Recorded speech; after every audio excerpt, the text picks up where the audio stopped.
तो आप तो कह रहे हैं मुल्क आज़ाद नहीं। वो हम गोरों से आज़ाद हुए थे, हम ये पाकिस्तानी गोरों से नहीं आज़ाद हुए थे। ये पाकिस्तानी गोरे आज भी मुसल्लत, और वो गोरे इनसे अच्छे थे, वो कम से कम ईमानदार तो थे। ये तो चोर हैं, लुटेरे हैं। इंडिया क्यों करेगा हमारी यार? इंडिया तो इंतज़ार कर रहा है कब मरते हैं ये लोग। हाँ, वो तो वेट कर रहा है, उसे लड़ने की ज़रूरत नहीं है हमारे से। मतलब वो अब वॉर नहीं करेगा हमारे साथ। उसे क्या ज़रूरत है? मर ही रहे हैं, उन्होंने कहा मर रहे हैं, ख़त्म हो रहे हैं। 20-30 हज़ार तो बहुत दूर की बात है, अगर 50,000 भी हो ना तो भी बहुत ही मुश्किल है गुजारा। एकदम इन्होंने वक्त बदल दिया, जज्बात बदल दिए, जिंदगी। जय हिंद दोस्तों, मैं सरिता शुक्ला नेशन पॉइंट चैनल पर आपका स्वागत करती हूं। दोस्तों, आज जो मैं वीडियो लेकर आई हूं, जोकर चैनल का एक यूट्यूब वीडियो है जिसमें पाकिस्तान की वीडियो को रोस्ट किया गया है। इसमें पाकिस्तान के लोगों ने बिल्कुल फैक्ट की बातें की हैं। तो आइए इस वीडियो को देखते हैं और सुनते हैं पाकिस्तान के लोगों की बातें। तो वीडियो शुरू करते हैं। मुस्लिम कंट्रीज ने भी हमें छोड़ दिया हुआ है। अगर मैं बात करूं अफगानिस्तान की, अगर मैं बात करूं ईरान की, तो किसी भी मुल्क के साथ, किसी भी इस्लामी मुल्क के साथ हमारे तल्लुकात नहीं है। हमसे ज़्यादा बेहतर तल्लुकात इंडिया के हैं। इसको कैसे देखते हैं आप? इसकी वजह यह है कि हम खुद भी जो मुस्लिम कंट्रीज़ हैं, हम उनके साथ मुखलिस नहीं है, वो हमारे साथ मुखलिस नहीं है। वो अमेरिका ने जिस तरह कहा था ना कि पाकिस्तानी अपनी माँ भी बेच देते हैं डॉलर की खातिर, तो वो जब हम उनके साथ मुखलिस नहीं है, वो भी हमारे साथ मुखलिस नहीं है। हमारे यहाँ पे जो बैठे, हमारी इंडिया के साथ दुश्मनी है। हमारे ये गंजों के वहाँ पे बिजनेस चल रहे हैं, यहाँ पे उनकी फैक्ट्री और मिलों में वहाँ के लोग काम कर रहे हैं।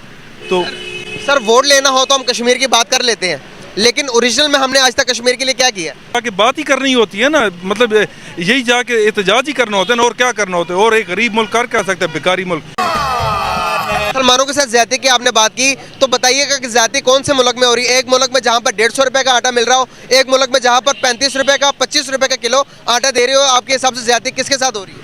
ज्यादती वो तो ज़ाहिर है, वो बड़ी इकानमी है पाकिस्तान में, तो पूरे पाकिस्तान के साथ ज्यादती हो रही है। इन दो खबरों के मद्देनजर गधों की कीमत में इजाफा, गधों का चारा दुगने रेट का।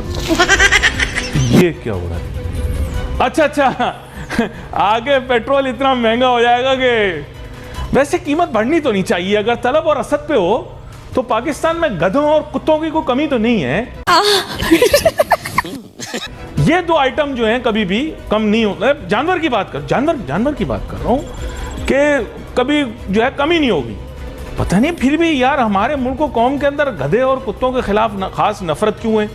तो कभी कहते हैं कुत्तों का खाना बंद कर देंगे बाहर से मंगवाने का, और गधों की आबादी बहुत बढ़ गई है। भाई ये दोनों बड़े कीमती जानवर हैं, आगे जाके आपको पता चलेगा। क्या बोला तूने?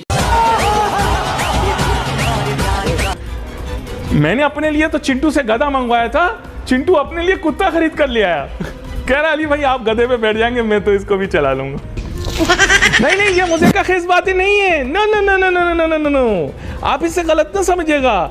नाजरीन, आप लोगों के साथ एक बहुत बड़ा मजाक हुआ है। अंकल, आप गए थे ना सुबह पेट्रोल पंप, गए थे ना, है ना? पेट्रोल पंप पे पेट्रोल डलाने के बाद कैसी कैफियत हुई थी? आपके साथ बहुत बड़ा मजाक हुआ है। कौन है ये लोग? आप लोगों को कभी भी दो चीजें नहीं आई, एक शर्म और सॉरी, एक गैन ऐन रे टे। आगे चलते हैं। नाजरीन, मुल्क में जिस तरह के हालात पैदा हुए हैं ये आज से नहीं हुआ। ये सब एक ड्रामे का नतीजा है। मुल्क की मईशत को तश्कील ही कमजोर बुनियादों पर किया गया। इसकी वजह यह थी कि अता पता हमारे लोगों को कुछ भी नहीं है। मईशत का मीम नहीं पता, डॉक्टरी का डाल नहीं पता, है ना, फलसफे का फे नहीं पता, और चले हैं दुनिया की नौजुबिल्ला अजीम तरीन कौम बनने। नौजुबिल्ला। क्या हम कौम है या फिर हम हजूम है? क्या समझते हैं, कौमें तरक्की करती हैं या हजूम तरक्की करती है दुनिया में? हम हजूम है, कौम नहीं है। पहली बात तो यह है। सर, हम कौम परस्त क्यों नहीं बन जाते? हम ये नहीं क्यों नहीं कहते कि हम पाकिस्तानी हैं? हम ये क्यों नहीं कहते? और यहाँ पर अगर महंगाई इतनी हुई तो दुनिया में चक्के हर चीज़ जाम कर देते, पहिया जाम होता है। यहाँ पर कोई घर से बाहर नहीं निकलता। हम कहते हैं कि भाई मैं चल जाऊँ, मेरा निकल जाए। ये कब होगा कि मुल्क आगे चला जाए, मुल्क तरक्की कर ले? ये कब होगा? कौमें बाहर निकलती हैं, कौमें, हजूम बाहर नहीं निकलते। जिस दिन हम कौम बन गए उस दिन सारे मसले हल हो जाएंगे, ये बात याद रखिएगा। सर, एक छोटा सा सवाल, इस टाइम जो पाकिस्तान की सिचुएशन हुई है बहुत बुरी आपके सामने है। गरीब आवाम जो है एक दो टाइम की रोटी पूरी नहीं कर पा रही। अभी हम देखें डॉलर के रेट ऊपर आने के बाद गंदम 4200 से 4600 पे चली गई है। पेट्रोल 250 पे आ गया, ऑयल की कीमत 600 650 हो गई है। क्या समझते हैं कि इस वक्त में जिनकी सैलरी सिर्फ 20,000 से 30,000 है, क्या वो गुजारा कर पा रहे हैं? 20-30 हजार तो बहुत दूर की बात है, अगर 50,000 भी हो ना तो भी बहुत ही मुश्किल है गुजारा। एकदम इन्होंने वक्त बदल दिया, जज्बात बदल दिए, जिंदगी। मैं काफ़ी दिनों से फॉलो कर रहा हूँ अफ्रीका के कुछ मुल्क हैं जो कि बहुत ज़्यादा पॉवर्टी में चले गए, गरीब गुर्बत बहुत ज़्यादा है। हम बिल्कुल उसी ट्रैक पे जा रहे हैं और तेज़ी के साथ उस तरफ जा रहे हैं और इस बात से बहुत ज़्यादा परेशानी है कि डॉलर जिस तरह बढ़ रहा है, कल और आज में डॉलर में 12-13 रुपए का इंटर बैंक में फ़र्क आ चुका है। अभी मैंने चेक किया है, इस हिसाब से चीज़ें कंट्रोल से बाहर हो जाएंगी और लोगों को अंदाज़ा नहीं, लोग यहाँ फेर रहे हैं लेकिन शायद इनको अंदाज़ा ही नहीं है कि मुल्क किस तरफ जा रहा है। और रही बात इकॉनमी कैसे ठीक, हर बंदा तो बेईमान है यार। इधर मैं बैठा हूँ, कुछ 100 बंदा है आया जो सिर्फ मांगने वाला है। नहीं ये मजाक हो रहा है, एक सेकंड यार। कोई आदमी ठीक नहीं। दूध की आप बात कर रहे हैं, आप मुझे खालिश दूध कहीं से मिलता ही नहीं और वो बेच रहे 140 से लेके 200 तक। हाँ जी 200 तक। तो ये है कि बस मेरे तो तबाही नज़र आ रही है, हम शदीद परेशान। इंडिया से हेल्प ले सकते हैं हम? नहीं, इंडिया क्यों करेगा हमारी यार। इंडिया तो इंतज़ार कर रहा है कब मरते हैं ये लोग। हाँ वो तो वेट कर रहा है, उसे लड़ने की ज़रूरत नहीं है हमारे से। मतलब वो अब वॉर नहीं करेगा हमारे साथ? उसे क्या ज़रूरत है, मर ही रहे हैं, उन्होंने कहा मर रहे हैं, ख़त्म हो रहे हैं। नहीं बात ये है कि वो जरा है ना इधर। बहरहाल कहने का मकसद ये आ जाइए अब आप। वो हमारा एक आधा जर्नल खरीद लेगा, उसका बिजनेस करेगा। आपको क्या लगता है मुल्क आज़ाद नहीं है? मुल्क आज़ाद नहीं है। मुल्क में कोई फैसले आज़ाद नहीं हो रहे, कोई अदली आज़ाद नहीं है, बस नाम के इदारे बने हुए हैं। कोई कुछ भी यहाँ पे आज़ाद नहीं है। आपको भी पता है कुछ भी आज़ाद नहीं है। जो फैसले ऊपर से लिखे जाते हैं वही फैसले यहाँ पे कर दिए जाते हैं। हम तो कहते थे 1947 में हम तो आज़ाद हो गए हैं, तो आप तो कह रहे हैं मुल्क आज़ाद नहीं। वो हम गोरों से आज़ाद हुए थे, हम ये पाकिस्तानी गोरों से नहीं आज़ाद हुए थे। ये पाकिस्तानी गोरे आज भी मुसल्लत है और वो गोरे इनसे अच्छे थे, वो कम से कम ईमानदार तो थे। ये तो चोर हैं, लुटेरे हैं। इनसे बेहतर था कि उन्हीं के नीचे रहते, गुलाम रहते, तो वो बेहतर था।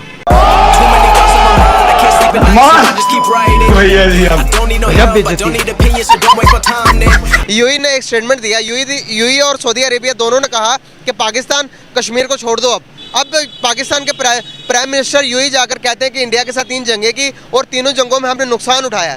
तो इसको कैसे देखते हैं कि एक बंदे के बयानात और दूसरी दुनिया हमारी रिस्पेक्ट कर रही है नहीं कर रही, पाकिस्तान की क्यों नहीं कर रही, इस बारे में आप क्या कहेंगे? मैंने ऐसी खबर तो कोई नहीं देखी, लेकिन भिखारियों की कोई भी आपको पता इज्जत नहीं करता। बात यूएई के और सऊदी के रहे तो वो अपने मुल्क का फ़ायदा सोचते हैं। जब बात इसराइल की आई है तो उन्होंने इसराइल को हम पाकिस्तान ने मानने से इनकार किया, उन्होंने इनकार नहीं किया, तो वो तो अपना फ़ायदा देखते हैं। बाकी मैंने तो ऐसी खबर नहीं देखी। भिखारियों की कोई इज्जत नहीं होती। ये हमारा मुल्क है, भिखारी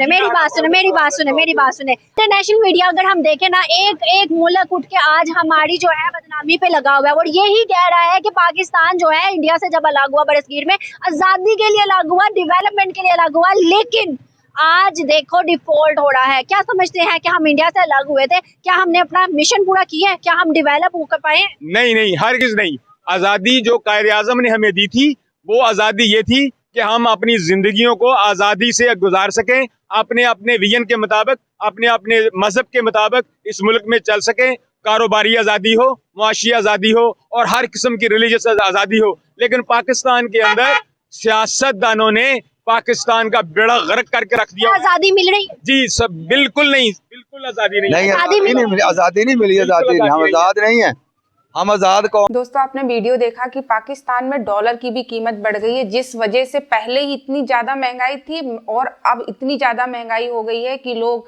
पहले आटे की दिक्कत थी, अब चारों तरफ से महंगाई है। जो गरीब लोग हैं वो चीज़ों को सर्वाइव नहीं कर पा रहे हैं। तो सोचने वाली बात है कि पाकिस्तान के लोग जो इतना ज़्यादा कभी नफरत की बातें बोलते थे, लड़ाई झगड़े की बातें करते थे, लेकिन आज वो इन स्थितियों को देखते हुए वो समझ रहे हैं कि आज पाकिस्तान की क्या स्थिति है और आज पाकिस्तान कहाँ जा रहा है। हमेशा इंडिया के साथ में मुकाबला करने के लिए पाकिस्तान तैयार बैठता था, लेकिन अब खुद लोग बोल रहे हैं कि हम तो ऐसे ही मर रहे हैं, अब इंडिया से हम क्या मुकाबला करेंगे, क्योंकि इंडिया के मुकाबले के लायक ही पाकिस्तान नहीं बचा है। जो उससे अब लड़ाई झगड़ा या कोई भी चीज करेगा तो अब इंडिया से वो बराबरी किसी भी प्रकार की नहीं कर सकता है। इंडिया और पाकिस्तान एक साथ अलग हुए थे, लेकिन इंडिया ने अपने देश के बारे में सोचा, अपने देश को बढ़ाया। इसी वजह से आज आज दुनिया में इंडिया का नाम लिया जाता है कि इंडिया आज बहुत ऊंचे पर पहुंच चुका है, लेकिन वही पाकिस्तान 75 साल पहले जो था वही कंडीशन में आज है, क्योंकि वहाँ के लोगों की सोच ही नहीं बदली है। वहाँ के लोग हमेशा जो 75 साल पहले बोलते थे कि इंडिया हमारा दुश्मन है, इंडिया की वजह से आज पाकिस्तान आगे नहीं बढ़ रहा, कश्मीर हमारा है, हम कश्मीर लेकर रहेंगे, और आज भी अगर लोगों से बात की जाती है तब भी लोग यही बोलते हैं। तो इन्हीं सारी चीज़ों में पाकिस्तान लगा रहा है, अपने देश के बारे में पाकिस्तान ने कभी नहीं सोचा। इसी वजह से आज पाकिस्तान के इतने ज़्यादा बुरे हालात हो गए हैं कि कोई भी कंट्री पाकिस्तान का सपोर्ट नहीं करना चाहती है। अगर कंट्री कोई सपोर्ट भी करना चाहती है तब भी ये लोग उसको बुरा बोलते हैं। जैसे अमेरिका ने इनका सपोर्ट किया तो अमेरिका के बारे में भी ये गलत ही बोलते हैं, सामने से उसकी मदद भी लेते हैं लेकिन बाद में उसकी बुराई भी करते हैं। तो इस तरीके की पाकिस्तान की सोच है तो कौन इसकी मदद करेगा। इंडिया हर कंट्री के साथ में इतने अच्छे रिलेशन बना रहा है कि हर जगह इंडिया का नाम लिया जाता है, लेकिन पाकिस्तान का कोई नाम लेना भी पसंद नहीं करता। तो दोस्तों, कैसा लगा हमारा वीडियो हमें कमेंट सेक्शन में जरूर बताइएगा और हमारे चैनल को सब्सक्राइब करना नहीं भूलिएगा। हम मिलते हैं आपसे एक नई वीडियो के साथ, तब तक के लिए धन्यवाद।